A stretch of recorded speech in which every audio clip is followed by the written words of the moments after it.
Welcome to Gaming MBS, the tabletop RPG podcast being recorded Monday, May 30th, 2022. I'm your host, one of your hosts, Sean. And I'm Brett. Welcome back to the show, folks. Glad everybody's here. Glad y'all made it. Sean, I haven't seen you in a bit, man. I was up in the hinterlands up in New Brunswick. It's been 3 weeks at least. Yeah. Yeah. I think so. Yeah. How's Canada? So first things first, somebody's going to ask. Yes, I got a bear. So I'm very, very happy. My first black bear. That was cool. And I threw some on a grill today for lunch, and it tasted exactly as wonderful as I remember last time I had bear. So my family's very happy because we're eating meat that we like. It's wonderful. It's lovely, lovely, lovely. I have not tried bear. If I still have some, next time I see you, I'll bring some. Hey, man, I'll never turn down free food. No, you just got to make sure you cook it because bears will carry trichinosis more than pigs will. Oh. Last I checked, most cases in the U.S. of trichinosis came from people who ate bear. Oh, interesting. Yeah. So what's the temperature you got to get it to? 160? Yeah, 160. Yeah, 160. Yep. Cool. Yep. But the few people on Discord asked me this, or at least Harrigan did, and I know other people are interested too. They were like, from a bugs perspective, one of the ladies I work with is up in Canada, and she's like, "Oh my God, black flies are going to be eaten alive. Not a black fly to be seen. Barely any mosquitoes. It was wonderful. I saw, God, it had to be at least a dozen moose.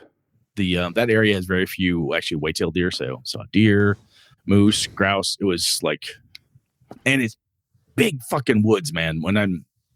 We found that one of our guides took us down to a lake, and Sebastian takes us down there, and he's like, "Hey, this is one of the typical lakes in this area." I'm like, "Wow, this is beautiful." I'm like, "There are no cabins on this lake." He goes, "Well, you could just barely see a pier way off there." I'm like, "Oh yeah." He goes, "There's one hunting camp there, fishing camp too." I said, "Huh, that's it?" He goes, "Yeah, that's it." I'm like, "Dude, if this were back home, there'd be 100 houses on this." He said, "Really?" I said, "Oh," I said, "We couldn't drive up like this." I said, "Be covered up in stuff." It was a very wild and rugged country. It was just beautiful. Did you camp outside, or did you guys have a cabin? No, we had PR guides, Pierre's outfitting set up. He has a cabin. I gotcha. It was wonderful. It was one of the. So you were glamping. A little bit of glamping. Yeah. It was weird because it was not very expensive. I'd saved up for it. We went. Right. And Pierre's like, he cooks breakfast, lunch, and dinner. I'm like, this is weird. Normally I go camping, I have to or hunting, anybody's camp, I'm helping. So he kept telling me, stop doing that. But I'm like, I'm sweeping floors, I'm cleaning stuff, we're trying to do the dishes. My buddies are like, we are not used to being served. This is weird. Yeah. We'll do stuff, man. You know, we'll skin bears, we'll quarter them out, we'll do all this stuff. He's like, "Oh, well, let's work for me." You're like, "Damn fine, that's fine. I just can't make you do all this." So, man, getting away I've had that on the to-do list for a long time. I'm out of shape to do it. I'd like to get in shape better, but I'm talking about middle of Canada, nowhere, getting away. I had on again, off again cell signal where I could text Susan and say, "Hey, doing fine," this, that, and the other thing. But otherwise, I was unfindable, which was wonderful. Yeah. I said this on Discord today. I got back in the States, full coverage, everything else. It got inundated with all the email updates and blah, blah, blah. I'm like, "Oh, cool. Oh, it's cool. I missed this stuff. Oh, this happened. Oh, that's neat." And then I got through that little brief honeymoon period of, I could talk to people again. And then I got to, people stop fucking talking to me. It was a really, really interesting to go from to that area where I could barely talk to people. Yeah. I still survived. And I survived, you know? Yeah. And I found it quite pleasurable that people couldn't find me.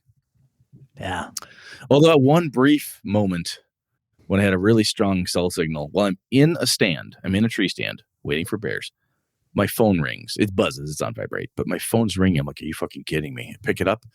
It's a sales call from one of my salespeople. that service is one of my my vendors at work. They'll find you, man. They will find you. Me? They know the weird satellite routing to get in the middle of nowhere. I am legitimately a 2-hour drive at least to the nearest Podunk, New Brunswick town. That's hilarious. One of the cool things, though, I didn't mention this to you off mic, but we went to Pierre's like, "I know it's a great place. We're going to go there for seafood." And Arnie's like, "Oh, it's awesome." It's down by the bloody ocean. You buy the seafood. It was caught that day type of thing. Oh my God. Shrimp, scallops, lobster. Oh my God. So good. Cod. Oh, beautiful. Wow. Wow. That was good food. So good. So wonderful. Yeah, it's good. But anyway, I'm back. So Sean, what the hell did you do while I was out hunting? What'd you do? Any gaming? Anything cool? I did not game at all, obviously, while I was gone. We game Forbidden Lands. The quest for the Bitter Reach continues. We've been on the water. This is when you're playing now, right? I am playing, yeah. Okay. Yeah, still playing. So good.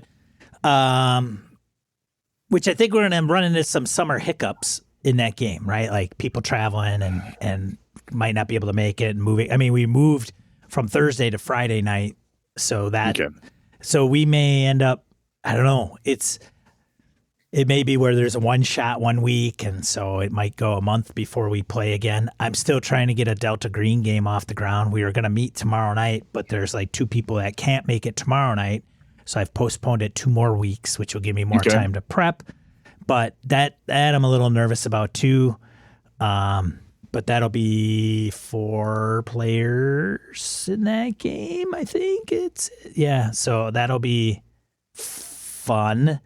4. So Impossible Landscapes is what I'm going for there. We'll see. If it falls apart, then I'll try to run either something else with others and shorter. But gotcha. Yeah. Once we wrap this up in the next 2 episodes, I'm hopefully my plan is to utilize a couple Mondays to run some Avalon stuff. Because I've got some classwork and a few other things that Christine Zach and I have been working on for like what comes next. So it'd be a great opportunity to basically play test it with BSers through the Discord stuff. I'm like, these are some of the best damn gamers I know. So why would I not use the folks there? So that's the plan. Yeah. So streamed on my Saturday morning things and talked about, miscellaneous gaming stuff. And then you got the first episode of your new podcast out too. GM Mastermind dropped its first episode today. I wanted Brett to be on the first one, but it was a timing thing because he was up north, and I could have procrastinated and waited, but then I would probably have a job, and then that would interfere with all this free time that I have. I don't have a lot of free time because I'm pounding the pavement. But yeah, if you're interested in checking that out, Brett will be on the show at some point. Definitely. I want to be a part of. I want to be a part of it in some manner. So absolutely. Yeah. So we had Angela Murray, Mirko, and Harrigan on to talk about things that game masters can do to stay sharp or sharpen their stuff, their craft. That's going to be a good. You had 3 top-notch people on that show, dude. So I'm going to listen to this. This is going to be good. Yeah. Okay. So very cool. It's a good one.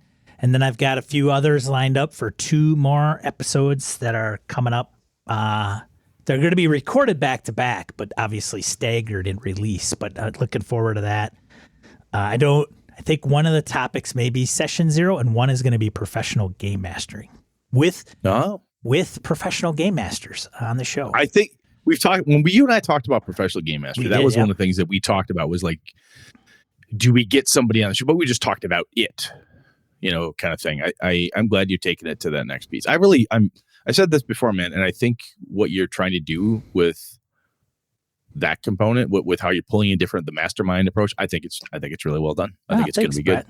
It is known as the panel and guest hosts, co-hosts, co-guests, guest hosts is known as the brain trust, and then the mind is everybody. So, I love it. I think it's really cool, man. Yeah, so it's a little bit more logistics behind it than, hey, Brad, are we good on Monday? Yes, sounds good. Okay, we're good. All right, cool. It's 2 guys. Let's go. It's every Monday at 8 o'clock Central Time, unless Brett says or I say, hey, it's not going to work Monday. Yeah. This one, I got people that are like, I'm available. So Tuesday. Okay, do Tuesdays, only Wednesdays. Shit. One of the pro game masters is literally available like mornings of Saturday and Sunday. And I think actually mornings during the whole week. And I'm like, I can't record Monday through Friday during the morning. No.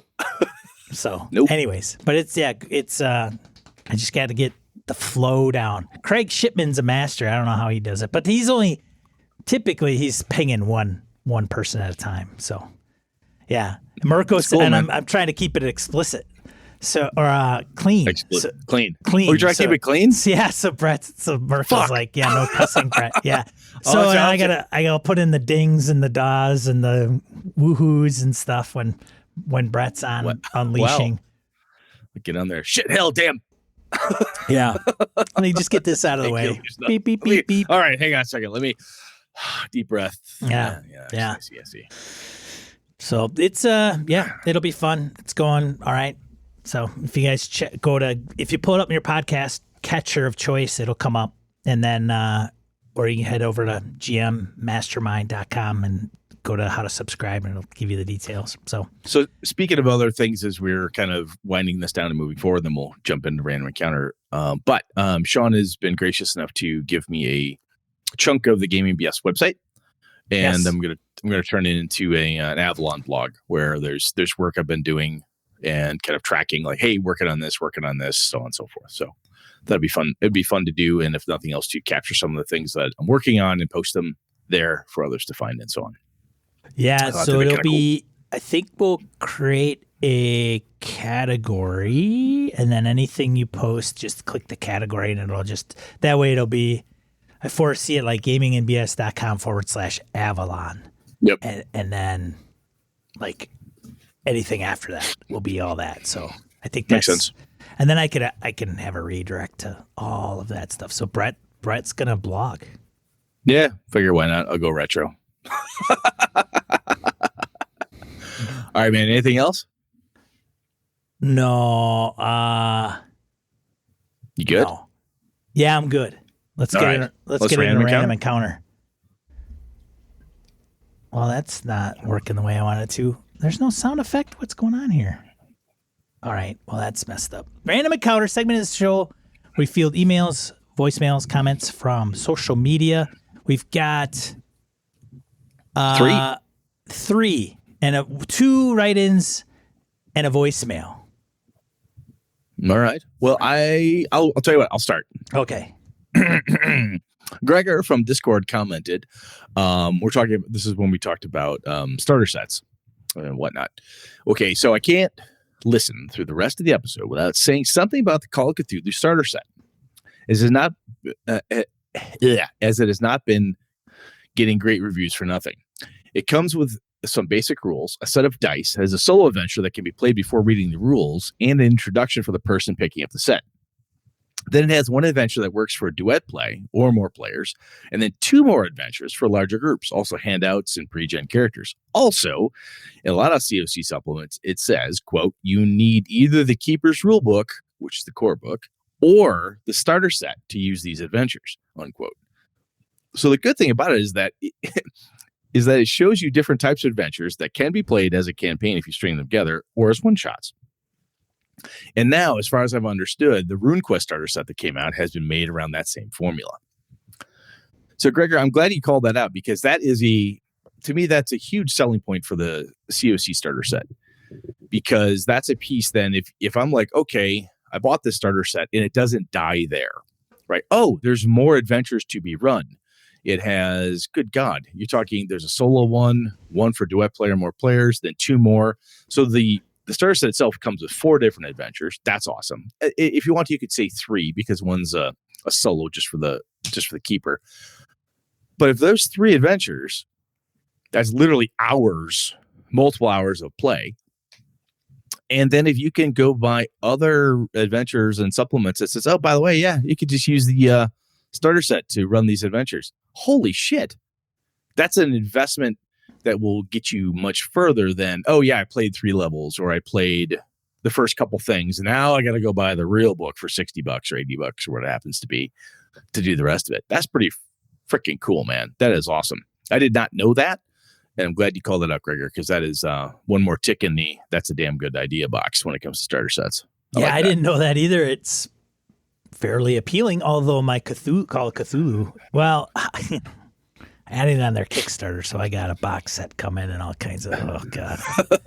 Yeah, I like I'm telling you, I just need these things like another freaking hole in the head. But I don't know. If we didn't buy more gaming material, Sean, what would we have to purge later on? Yeah, I don't know. Anyway, thanks, man. I'm glad you brought that up because it's definitely worth calling out to other folks. It's really, if you're interested in Call of Cthulhu and you're like, hey, man, I'm wondering, is the starter set worth it? Or, oh, geez, I don't know. If you think about it in kind of as I was in the starter set episode where like sometimes starter sets don't appeal to you, this one, from what Gregor's saying, is a solid beginning, has plenty in it, and would get you further along because there's other adventures you can buy. So, heck yeah. Damn fine idea. Thanks, man. I do not have the Investigator book. I only have the Keeper's Guide to the 7th edition Call of Cthulhu. I don't know. I'll have to check. I don't know if I need the Investigator's Handbook. I guess I do if I'm a player. If you're a player, it'd be helpful. Yeah. Yeah. Maybe I get the starter set. Hey, maybe you do. All right. Next one, got a voicemail from DM Kojo. Hey, guys. DM Kojo. Hey. So I just started to find the time to get caught up on the back catalog of episodes, and then you guys are going to quit? Come on. You're killing me.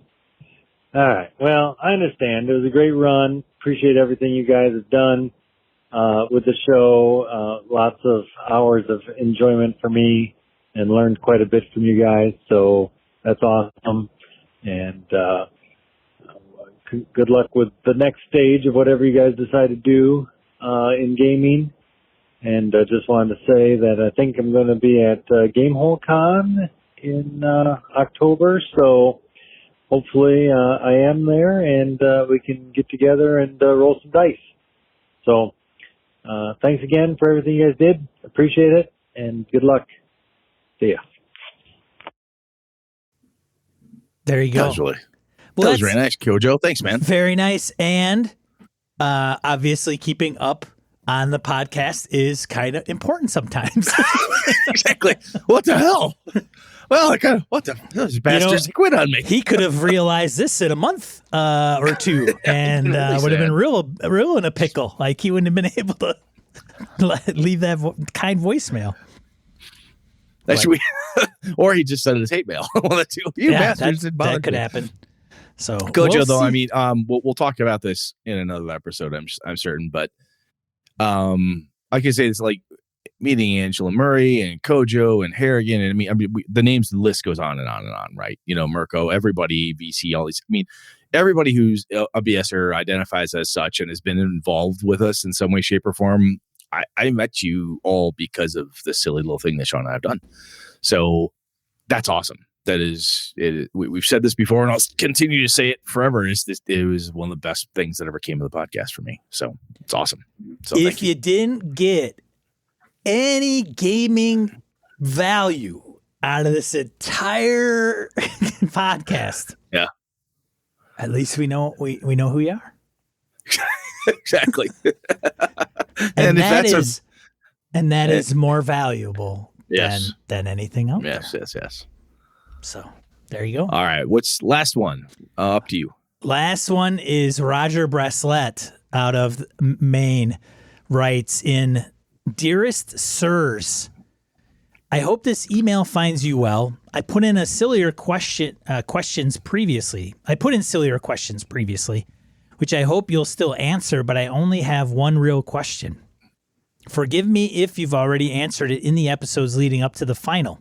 I am, ashamedly, quite far behind on episodes. See?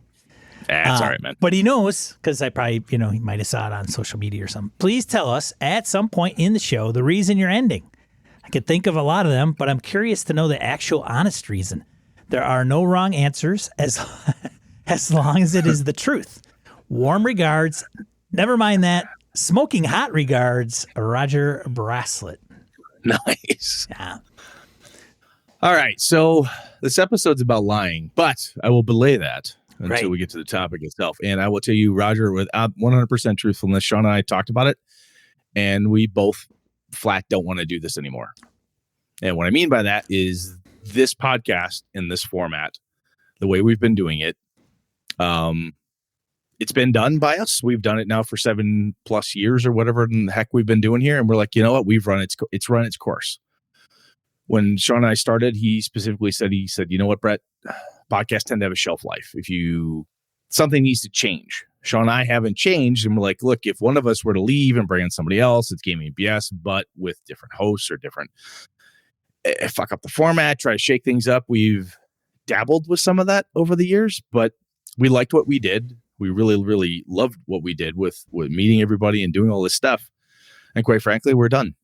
I would rather if we're going to do a podcast again, Sean's concept, the mastermind stuff, I think that's great.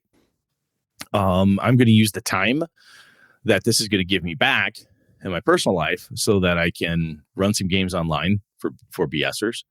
And I'm going to be able to get a campaign going with my kids.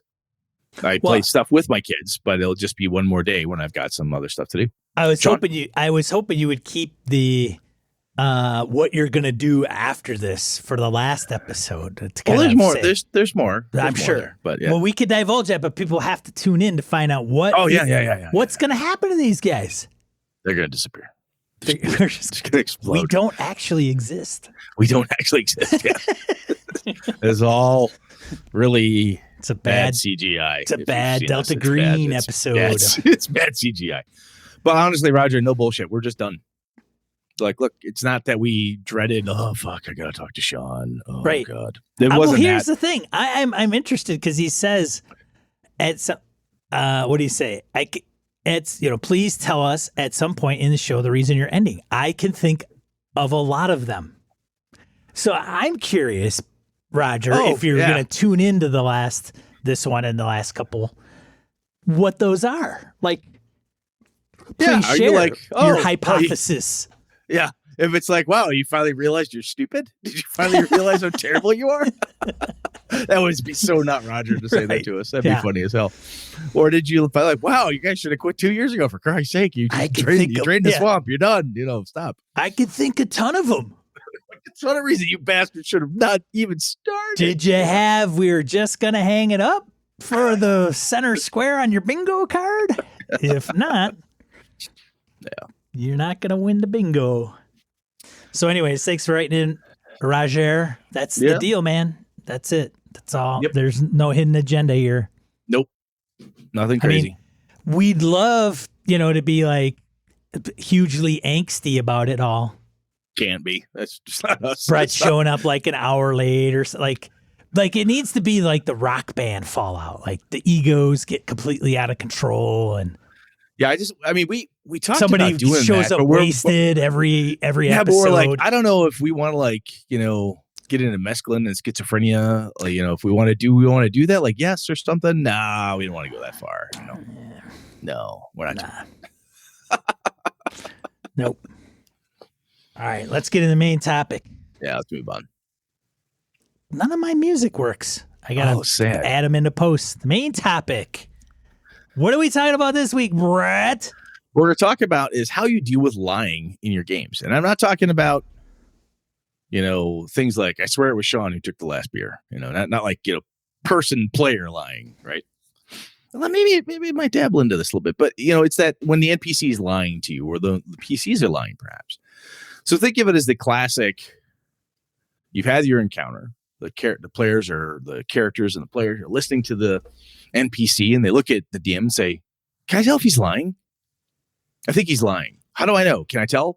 Are his eyes twitching? Is he looking to the left? Is he touching his nose a lot? Is he acting different? Is he lying?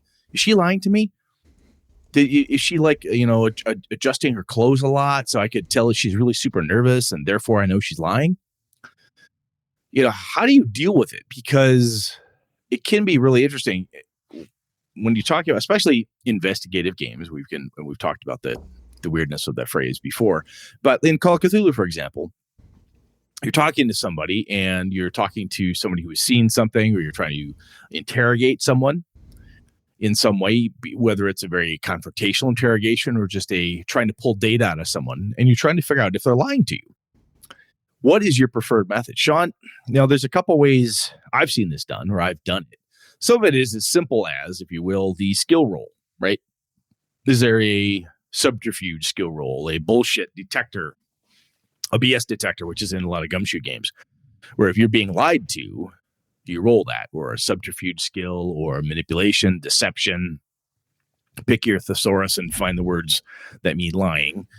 And there's other ways I've seen it done, where it's just pure role playing, where people talk back and forth, and the player is, speaking in character or as character, back and forth, back and forth.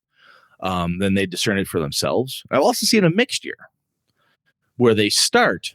This often happens for me anyway, where they start with the pure role-playing approach. And then at some point, the player realizes that they're not able to tell. And they're wondering, like, is there something my character would know or see that I, player, am missing in this back and forth? Or is there something that Brett's trying to get across to me? Hey, can I make a die roll to see if they would just lied to me? Then it's kind of like it starts in one way and then changes into a die roll, skill check of some kind, because they're looking for some sort of certainty, or at least something, a die, excuse me, to tell them yes or no. So Sean, what do you tend to use? I mean, or what do you see as your preferred method? And I know we can hate them all. Right to hate them all. Hate them all. It's really easy to say, well, what does the system say? The system doesn't, does it have a skill for it? Roll a skill. Depends on the game. It can. Yeah, absolutely. It can. I brought this topic up after the last recording to Brett because it was it's always been weird to me on the lying and deceit piece of role-playing games. Part of the things that Brett brings up is different situations and scenarios. Having said that, to answer your question, Brett, I don't know how I would handle moving forward. And I say that because I think in the past, the way I've handled it is, standard D&D will say, roll insight. Okay. 20? Are they lying? No. I know, game master, not lying. Convey that to player character. No, they're not lying. Oh, now the whole group knows, even though there might be one person that only thinks that. Yeah. So they just say, oh, okay. Everybody's like at the table. Yep. Yeah, okay. Well, that's good. We know he's not lying, or he or she, right? Okay. Cool. Okay. Good. Yeah. So there's no ulterior motive. Okay, great. Okay. Yeah, good. Yeah. Okay. We don't have to, we could trust them then. Okay, great. Okay. But what happens when they roll the die and they roll the die? It's clearly a fail. It's a 1. It's a 2. Right. Like, right. Oh, now I can't tell. Now I'm right back to where I was. Now I'm right back. Are they lying or are they not? Yeah. Can I try? Sure. Can we just skill dogpile this fucker until somebody gets a success? Can we just do this until someone tells? I think this Zone of truth. I got zone of truth. Anybody got zone of truth? Let's wrap it up. I got zone of truth. I got zone of truth. Blah, blah, blah, blah, blah, blah. What's the DC? Okay. I'll tell you, man, this brings to mind one of the things like when Tim DeShane ran Astonishing Swordsman Sorcerers of Hyperborea for us, which has been renamed, the newer version. It has. But I don't care. Hyperborea. I don't care. I like the longer name. But Tim did the die rolls for us. He's like, hey, let's check your listen skill. Let's check it. He did some of that, and we talked about this. I fucking loved it. And I think this is one of those cases where it's hard to, if it could be, I think you're going to have better luck with this if you pull this out as a session 0 thing, or you tell people, hey, guess what? I listened to these 2 dorks on a podcast and they gave me this idea and I want to try this thing. Are you guys game for it? Where you take, as game master, if in the type of game, you take the dice yourself and say, I'll roll your skill check, right? I want to see if they're lying. And then you say yes or no. Yes, you can tell they're lying. No, they can't. Oh, you rolled well, blah, or however you define it. Some players may balk at that because that's not the system, or it doesn't specifically say, or it's always like the player should roll, blah, blah, blah. But if you remove that, there's potential there, depending who your players are and yourself and your style of play and all that good stuff, that could help because there's still a bit of a mystery to it, right? I'll tell you, man, I found that if I do a mixture, and when I say that, where I start with the quote unquote pure role playing approach, talking back and forth, and if the player then has had one of the things I'm trying to do as a game master then if it's obvious that they're lying, I will then give visual cues to them. Like if I'm talking, I will like physically change my body posture, like put my head down, like glance at him, look around, and that the classic movie he's lying to me type of poses. Or I have done the verbal just descriptions, like you notice that they're very nervous, they don't want to look you in the eye, they mumble a lot, they're changing their story to agree with you, so on and so forth, and that type of dialogue back and forth gets people moving. And then sometimes like, well, clearly he's lying. Okay, I'm going to operate on, I'm going to assume he's lying. So a lot of times that just takes it and works. But if the player isn't getting it, or if they're really not sure, they want something extra solid, then I'm like, okay, give me a roll. And if they did the role playing aspect of it first, I give them a bonus on the roll. If all they do is go, give me a roll, I Greyhawk it. All right, fuck you then. I'm not going to give you a whole lot. It's the DC is whatever, right? DC's 15, 19, whatever it happens to be. But if you did the role-playing piece, it's no different than if you were searching a room and said, I want to look under the desk. I want to turn that thing over because that's where this person obviously sat with their laptop. I want to see if there's anything on it. Checking underneath, flipping it over, secret doors, blah, blah, blah. We're going to give them a little bit of a bonus there. That seems to work well for me and my crew. I don't know if that's just me or not, but Sean, do you have you say you don't know how you want to do it going forward. Are you saying that because just going to tell them? Just going to say they're lying to you. Yeah. I think sometimes just to move it along. Well, I think sometimes it's like a clue, right? Oh, don't give them the clue if they don't find it. Oh, they didn't look under, they didn't make the roll. They don't get the clue. So then it stops. Yeah. So if it's a story, that's a very good point. Yeah, it's that old school. I'm sorry, you failed the die roll, so you're fucked, and the whole adventure goes pear shaped. Well, and somebody would say, well, I don't necessarily want the players to know, but here's the thing. Are the players going to ask? Like, is it like 90% of the players will ask all the time whenever they meet somebody? Oh, I don't know if they're lying. Click, Or are there times where they just kind of go with it and they can leave and go, I think he was lying. Like, I think sometimes I've had that happen. I've absolutely had that happen where the players go talk to somebody and they walk away, and then they listen to the interaction. Like Lenny and I are talking to character, and he goes, "Oh, okay." He walks away. Then he goes meets up with and then that scene's done, and Zave will look at him and go, "I think he's lying to you." And Lenny's like, "I don't know, man. I think I bought it." And they have that, and I'm like, "You don't need to roll a die, nothing. I'll just let you all take your thing and go." Don't roll. Just let the players think whatever they want through their player character and call it a day. And if the player wants to play it through their character a particular way and say they think they're lying or they don't, like I just think based on the interactions and based on the facts, they can determine that no roll. Just screw the roll. Like, what do you think? Well, I think he's lying. Does my character? How do you want to play your character? Yeah. But as a guy who gives me shit for not using the rules sometimes, if you have a character sheet in front of you that says, I can tell if he's lying 52%. Well, that's touche. You know what I'm saying? Touche. But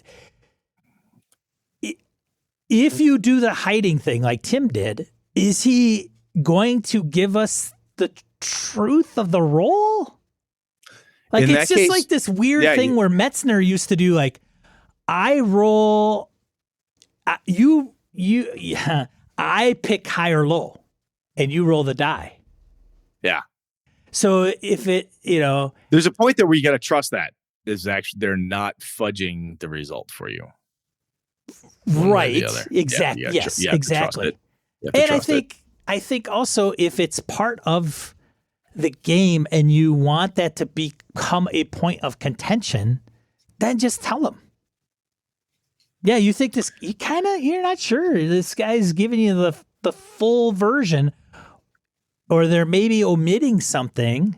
Omission is a lie, I guess, right? Or they're omitting something, or this is the way he's talking. The making eye contact. Yep. They're used car salesmen try to pawn you off a real lemon. Yeah. It's goofy to me because when I look at a character sheet, it has a bunch of skills on it, and some were like, I can lie to you. I can tell if you're lying to me. And any variation on that lie detector, lie. Detect lie, detect this, detect that. I hate those. I hate those skills. It's social. Anything social in some of these RPGs. Not all. It's tough. Not all, but I don't like them. Right. And because they're not designed to be like that. They're designed to hack off the freaking monster's head. Yeah. So the other thing is that depending on the type of skills you have,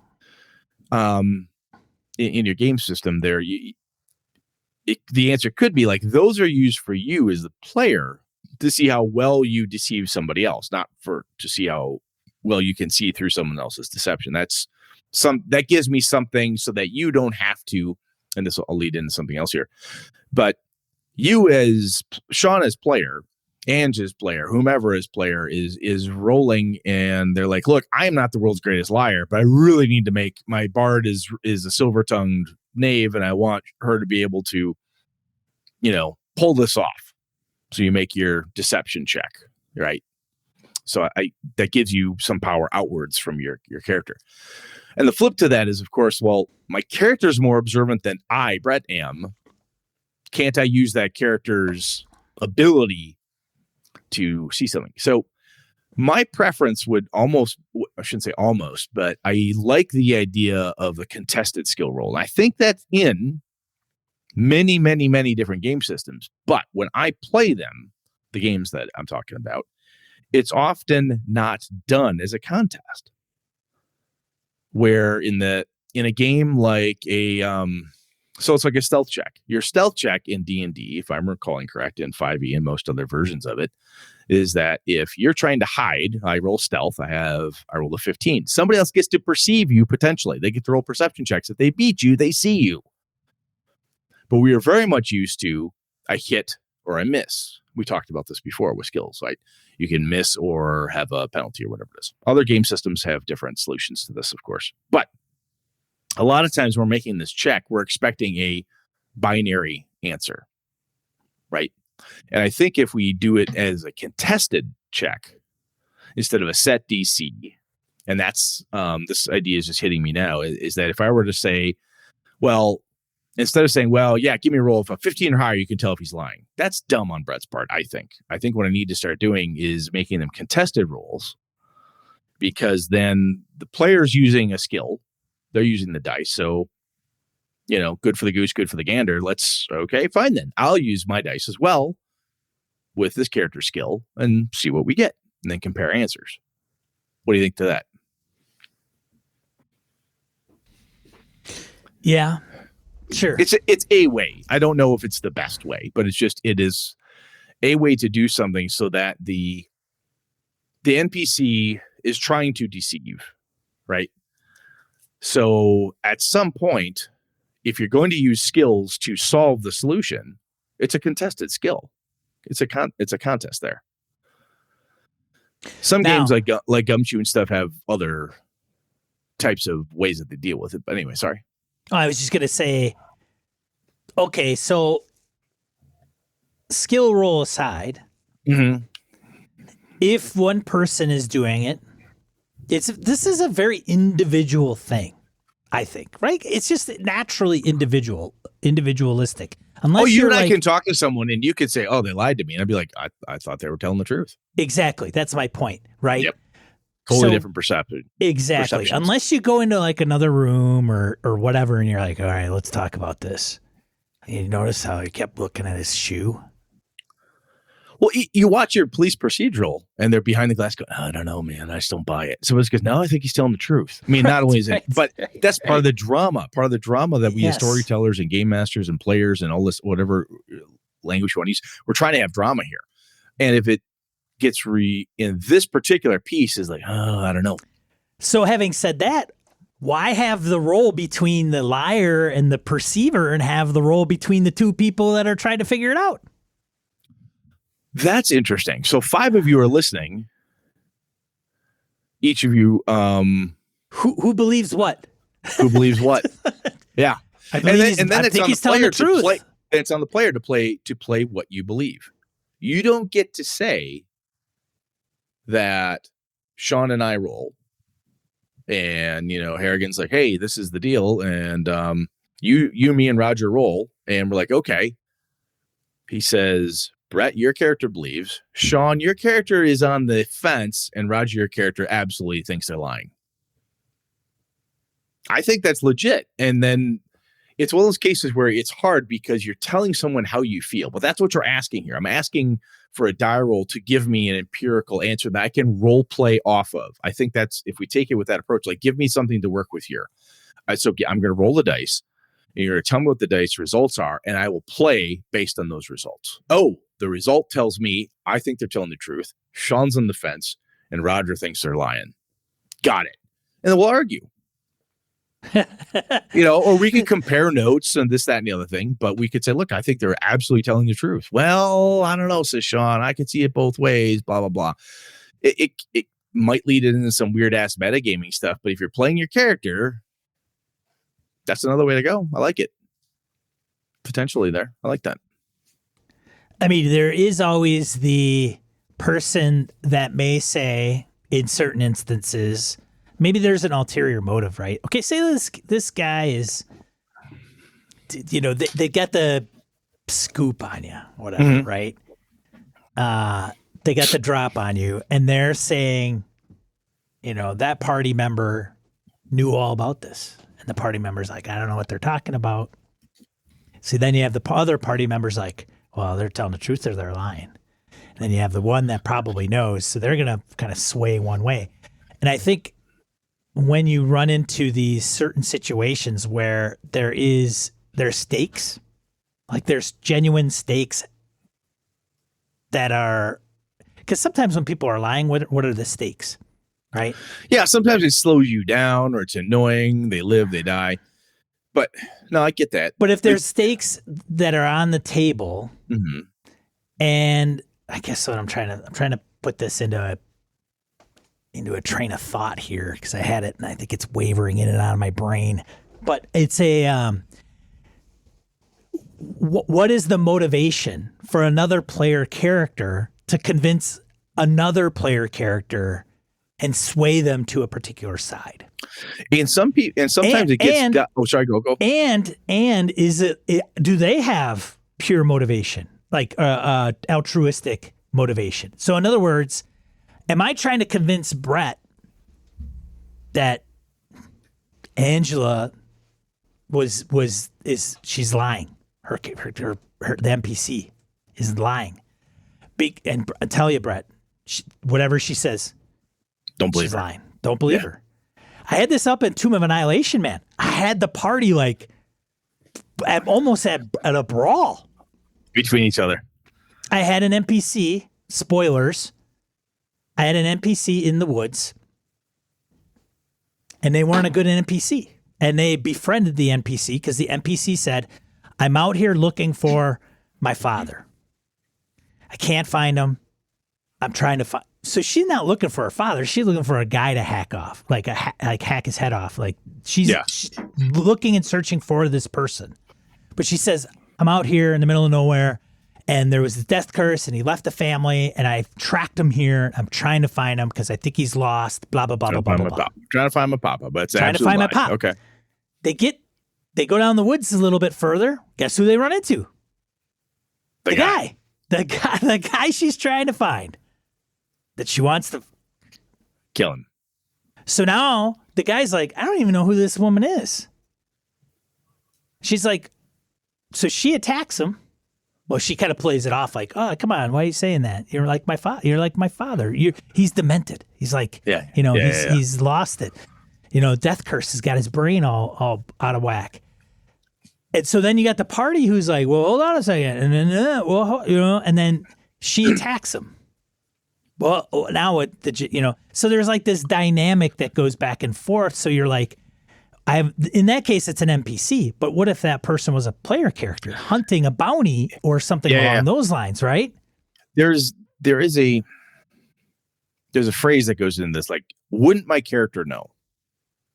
Wouldn't I have? I would have known. I've heard that. Well, I would have known Well, how come I never got a chance to check to see if they're lying?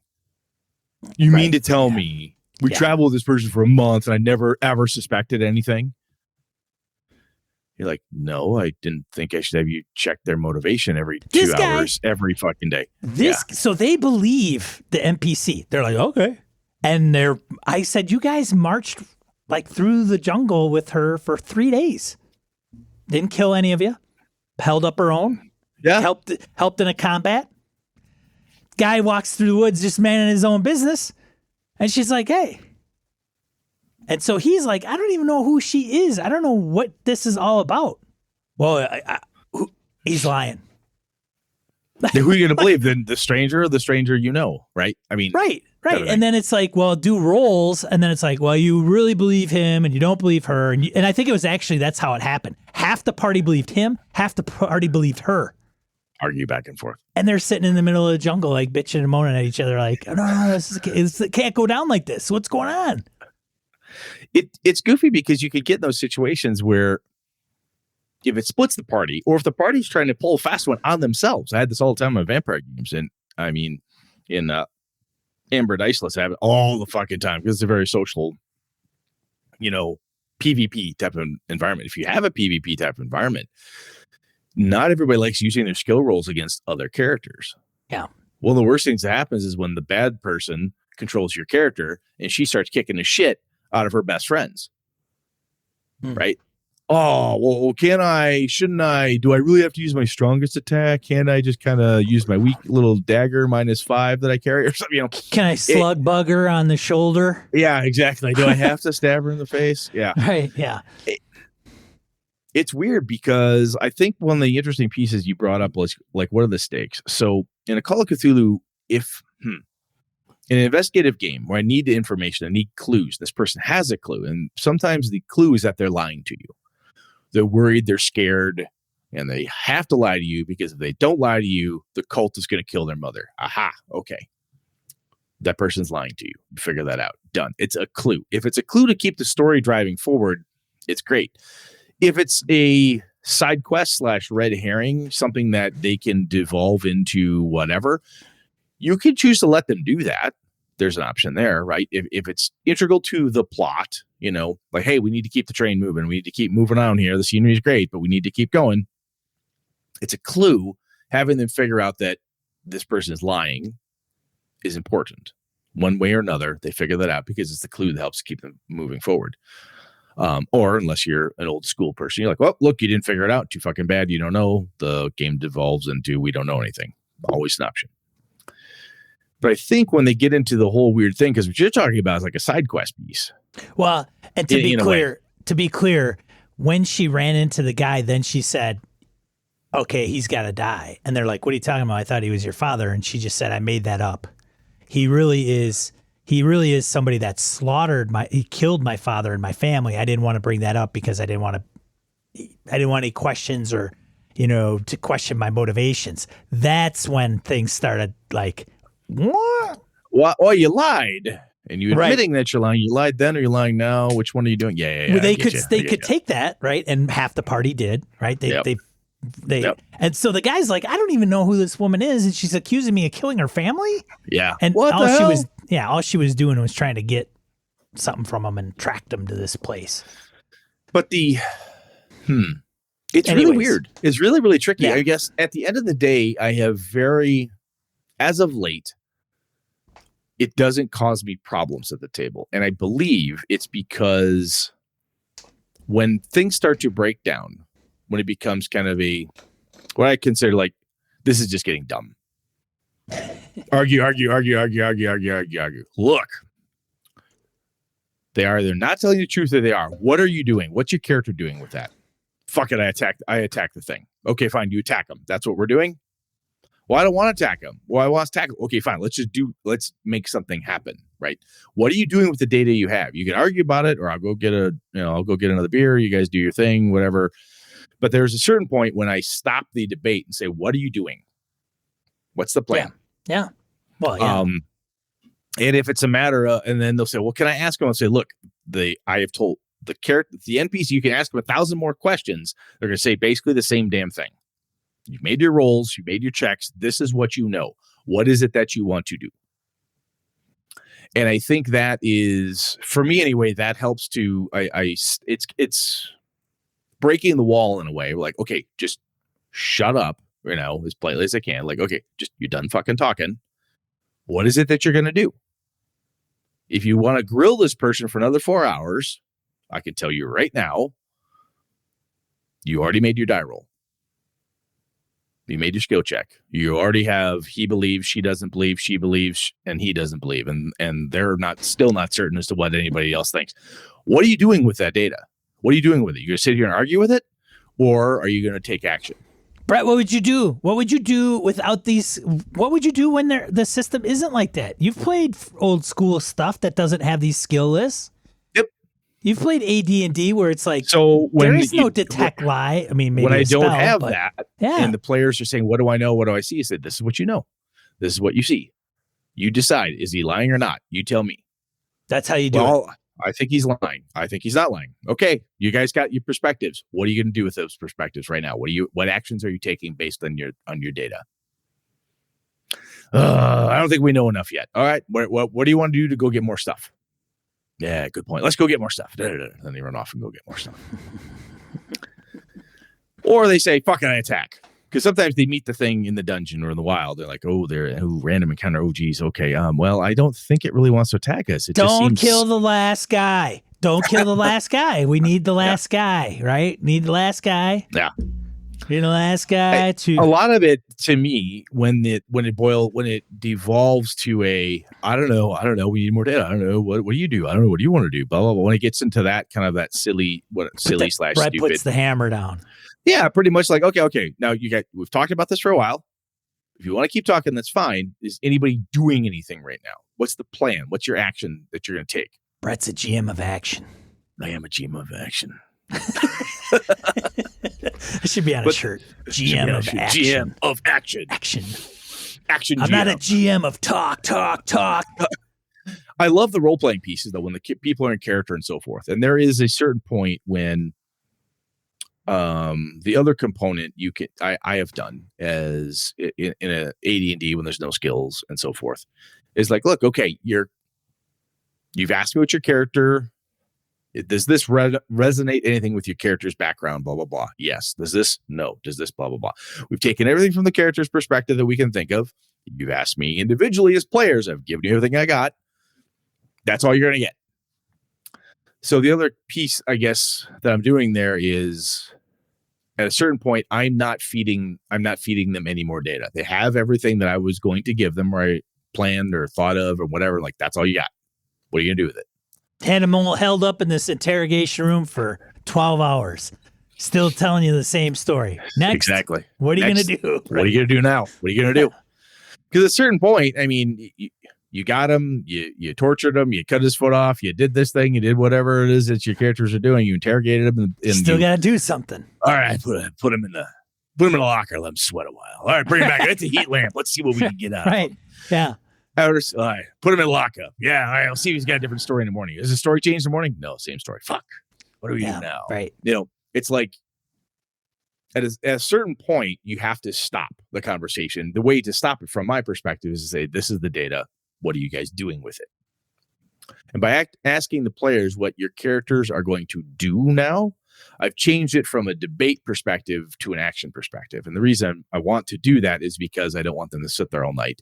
I will have ninjas kick in the door. I will have orcs attack if absolutely necessary to get them moving.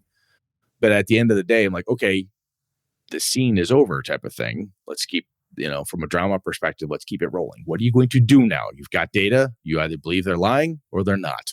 Take action, please. Make sense? Sure, man. If that's the way you want to roll. How do you have a preference? Part of me is like, just tell them. Like, maybe it's the first, like, maybe I have a table and it's the lying table. And it's alternating shades, and I just check off, the whoever, not whoever. It's just whether it's not a clock, but okay, they talk to this NPC, cross off that a line. They talk to another NPC, cross off a line. And then the next one, if they go, well, I want to find out if they're lying. Look at the sheet. Is it lying yes, lying no? Hey, look, they're lying. Moving on. You don't think they are. But if they are, then maybe another character in the same room, I say yes. And so, Just because you want to instigate. You just well, want to rile them up. the nice thing about it is what you do is you could place notes, or if you're at the table, you just give everybody a note. If they're all in the room, you slide everybody a note. Here. They could all be the same, but they can't show anybody else. I'll tell you what, man, when I've run a couple Call of Cthulhu games, right, Digging for a Dead God and a few others, where I give the characters a note and I say, this is a thing. And they look at me and go, wow. I said, your character believes that. Oh, okay. When I run What Would You Do for Love, which is a game I've run, it's a World of Or you Darkness write game. on it, say these words after you read. Right now. You played this with me and Dave Beatty when we were at CarryCon a number of years ago. I played that World of Darkness game, Intro to Wraith, where everybody all in love with one person. What would you do for love? And blah, blah, blah. I tell you something. You see this person do this. That's what I see. Yes. What do you do with that? Right. Yes. Yeah. And then you're like, okay, that was a very PvP type of environment. Like, this is what you see. This is what your character knows to be true. Right. And sometimes it's there is something powerful about that moment when you say something to the character, like, and they go, oh my God, is my character hallucinating? I'm like, look, maybe they are, maybe they're not, but your character sees this and what are you going to do with it? Well, I think I might be hallucinating. Are you taking action based on the fact that you think you're hallucinating and that this is a lie? Yeah, I think this is a lie. I don't believe that's what is happening. I think it's hallucination. I go outside and sit in the car. Right? If you tell somebody, wasn't he like went and sit in the car? Somebody went and sat in the car. Yeah. People, I shot people. People shot each other. It got crazier. Yeah. But the point is that there's sometimes when you tell somebody something like that, you think they're lying, huh? Well, geez, what do you want to do with it? Do you want to punch them? You're going to fight them? Or you just going to watch them to see if they give any more tells? You think you've got the data, or do you want to watch them a little bit more, see if you can confirm your thoughts? Yeah, okay, I want to confirm a little bit more. And I'm doing that because when I could see the player, and this is just, it's taken me years of practice and looking at this, watch the table. They don't know what to do. What do you want to do? It's a very open-ended question. But if I give them 3, 4, 5 different options, like you can do this, or this, or maybe something else. Any other ideas? I don't know what to do. Yeah. It can be incredibly frustrating. It can be super frustrating, But if you give that to somebody, like, look, 3 out of the 4 of you think this person's lying. 3 out of 4 player characters find this person to be a lying bastard. What do you think? That's right. But the whole, what do you do next perspective, and I get different, kind of bleeding into other advice, but the idea, giving them options, because you can say, all right, what do you guys want to do with the data you have? Well, I don't know what we can do. Geez, we're split. Well, here's some things that would come to your character's perspective, right? You could decide we're split. We're going to go try to find more data. I mean, you could talk to so-and-so, so-and-so, and so-and-so, and maybe confirm or corroborate this individual story. Oh, that's a good idea. Or you could split up and somebody could trail them. You could do this or this or this. Give them ideas and options. I do like part of that, and going off of that, Brett, there is an element of, okay, you guys have talked to this person for a hot 30 seconds. Yeah. Right? How the hell do you know anything? Like, if they're telling it, like, okay, what's my first gut feeling? They're lying. But so what you're going to what you're saying, what do you want to do with that? Well, am I sure? I don't know. You talk to him for 30 seconds. Your character thinks he's lying right now.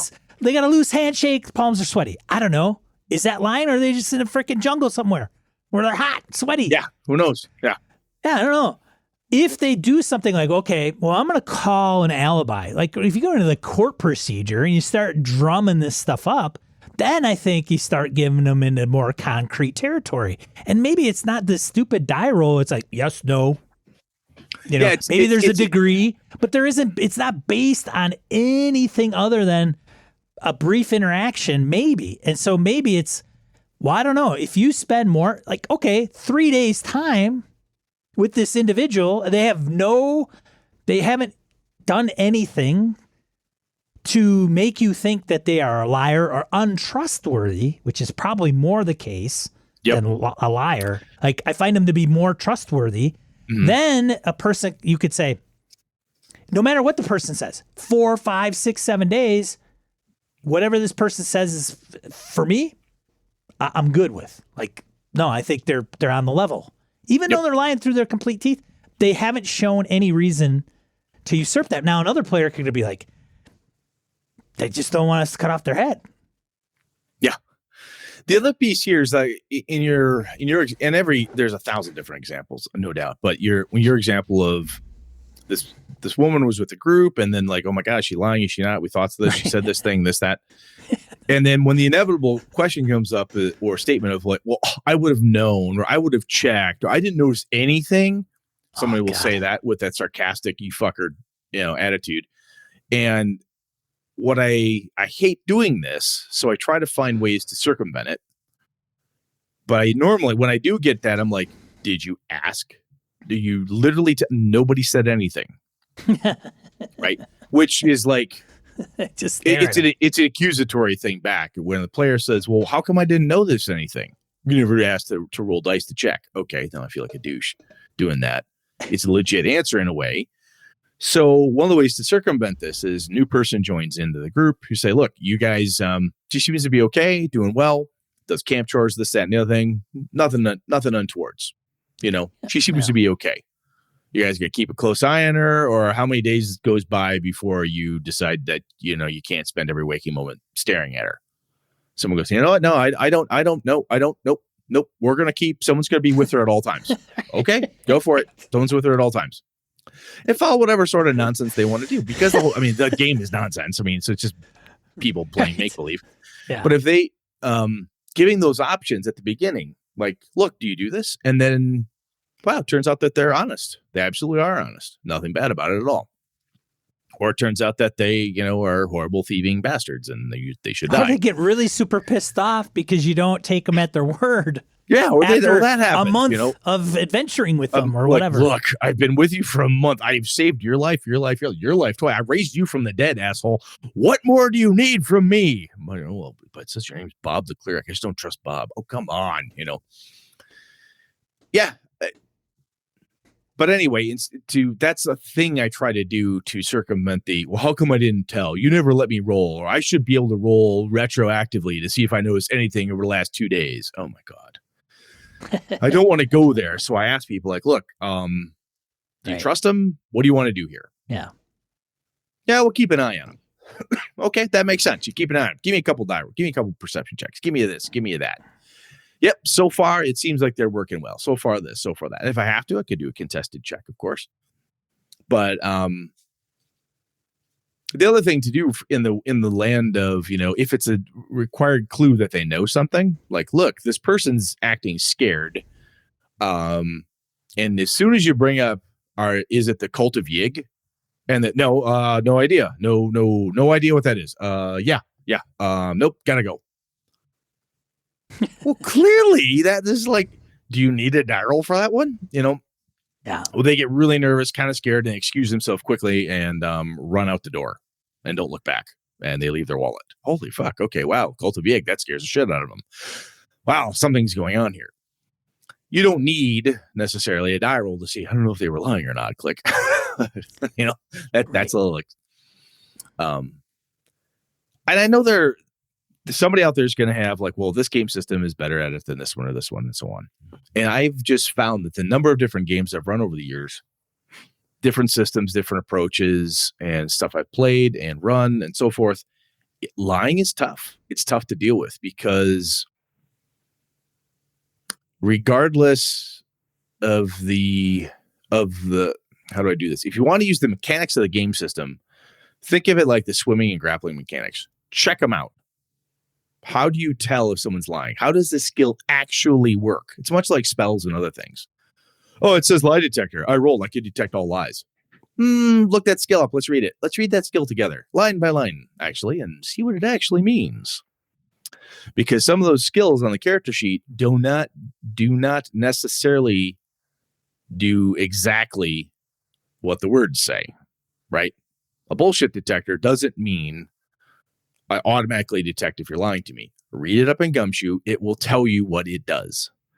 And I think that's another important piece. If you're going to use the skills, if you're going to use the mechanics to help you figure this out, read them.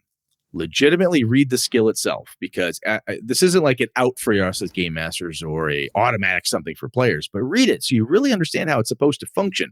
Because if you want to use the rules to do it, you don't want to just be taking the phrase, the single word, and say, that obviously means X, because sometimes it don't obviously mean that at all.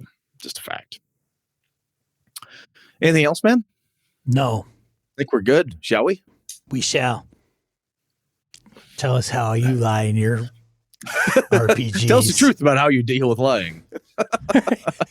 And we will believe you or not. I believe you or not, as our whim takes us. Let's get into die roll. Die roll 2 to 4 miscellaneous points of gaming and geekery we want to share with you. First one. Thirsty Sword Lesbians becomes the first RPG to win a Nebula Award. So, congratulations to them.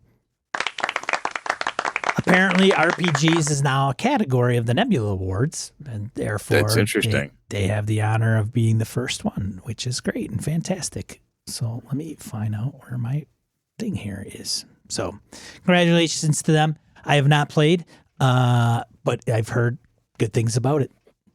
I don't know. I'm like completely Thirsty Sword Lesbians ignorant. I am, yeah. But nonetheless, RPG news. Scientists discover an ancient forest inside a giant sinkhole in China. I saw this. It's pretty cool. Yeah, this is on our Discord. I think, was it, who posted this? I can't remember who, but it was really neat. Hoos, maybe? I don't remember. I apologize. But yeah, talk about expedition or journey to the center of the earth. Yeah. What, Expedition to the Unknown or whatever it was? Right. Broken Compass. Yeah. Like is out, Good stuff. Indiana Jones, man, you're going to go in there. There's going to be freaking dinosaurs at the bottom of this thing. Yeah, it's Hollow Earth, man. It's totally Hollow Earth. Hollow Earth. Yeah. There it is. Yeah. Next one, Everyday Heroes Quick Start. So I've, brought this up on occasion. But if you're a fan of D&D, fifth or modern, D20 modern. So then these guys are doing all the D20 modern fifth edition version. And they've got all these properties that they're doing it for, but you can get the quick start guide and check it out for nothing on drive-through. Very nice. So if that is your deal and you want to get a little tasty taste, Kickstarter is currently going, and I think it's well funded. But if you want to check out the quick start, there you go. And then the next thing that is, of course, going to be in Brett's background is, you hear about this, Brett? Yeah, I saw it. It looks like shit. I saw the gallery for it. It's the 12-inch statue of Vecna. It looks terrible to me. Okay, so Brett's not a fan. I am not a fan of this at all. I would not. No, I will not put this on my shelf. 12-inch tall figure for 250 bones. Yeah, it looks terrible. I'm like, who fucking designed this thing? I know one person who probably will have it. Not me. Oh, Alex? Oh, Cameron? Yeah, Cameron will have that. Yeah, I didn't say it. The best thing I have seen recently when it comes to that thing is Paizo put out the life-size goblin and the life-size kobolds. Oh, really? Statues, yes. If they weren't $500 a piece, I'm like, I want those so bad. Are they? I have not seen those. I'd have to check those out. Yeah. Wow, interesting. Yeah. Not that I am in the position to buy those either. I'm like, ugh. I don't know. Yeah. Well, that'd be cool to have. I can't justify buying that. But no. Anyway, carry on. I can't do it. D100. I thought this was a good resource to put it out there. D100. Why is this door stuck? Brett, as a game master in fantasy games, typically, do you find yourself having to, player tries to open the door and it's stuck? They try to pick the lock. It's success, but it's stuck. Yeah, do you have a hard time coming up with an explanation? Well, here you go, man. Just roll a D100 on this awesome table. Just read why it might be stuck. My favorite is number 37. It's a pull door. Oh, yeah, push. It's a pull. Love that. Yeah. That's a good list. Those things That are is. so much fun, man. When you find lists like that, if nothing else, just from an inspiration perspective, even if you don't use it, if you read through, oh, that's cool. For me, that stuff cements in my brain. I'm like, oh yeah, next time this happens, I'm using number 35. I'm using this one or I'm using that one. Those are fun. I love those type of things. Yeah, it's a good one. So that wraps up this episode of Gaming NBS. What are we talking about next week, Brett? Stuff and things. Second to the last, first to the last, second to the last. Well, we had talked about going through what have we learned. So I think that'll probably be The retrospective. Yeah. What have we learned? Episode 383. Yeah. Nothing. We've learned nothing. And we are worse for it. We are bad people. It'll be a really, really short episode. You learn anything, Sean? No. How about you, Brett? Not really. All right. Thank you all for listening, and we'll see you next week. Yeah, that's what I'll talk about. So we'll go through that. Fantastic. Well, that's all right. Well, hey, what do I usually say at the end of these things? If you're in the chat, hello everybody that showed up on this holiday day in the US to show us to watch. Do us a favor if you are in the YouTube's chat, give us a like and make sure you're subscribed especially to get the notification for next episode and the one after that. And then anything else that we might put out continuing, who knows? Otherwise, you can find this podcast at the audio podcatcher of choice, the flagship show. Otherwise, I am Sean. And I'm Brett. Good night and good gaming all. This episode of Gaming BS produced with help from the following BSers.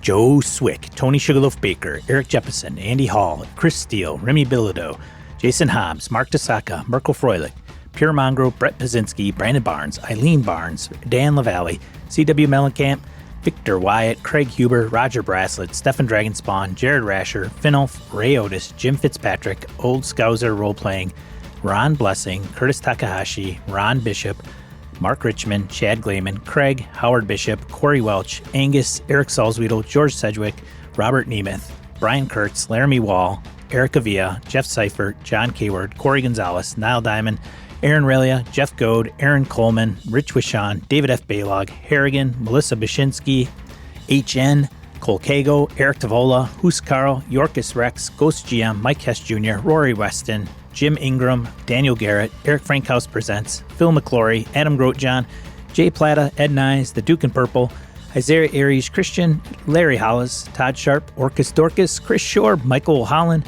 Wayne Peacock, Mike Coleman, Kevin Keneally, Zagrave, Vornak, Farty McButterpants, Craig Chunglo, Eric Lunsford, Feeling Good Lewis, Ziga Paradzik, John Mahoney, Crystal Eggstead, Zalea, Zwiefer, Hypnocode, Kelly K. Ness, Tim DeShane, Jerry Garcia, and Jason Weitzel. Thank you for your continued support, BSers. And don't forget to tune in at gamingnbs.com/YouTube on June 27th, 8 p.m. Central Time, where we'll be recording our final and last episode, 384. We'll be going to the chat and interacting there. We'd love to see you. We'll be fielding our AMA questions submitted by you. And if you still want to submit a question, head over to gamingnbs.com/AMA. Thanks, BSers. This has been a Litterbox Studio production.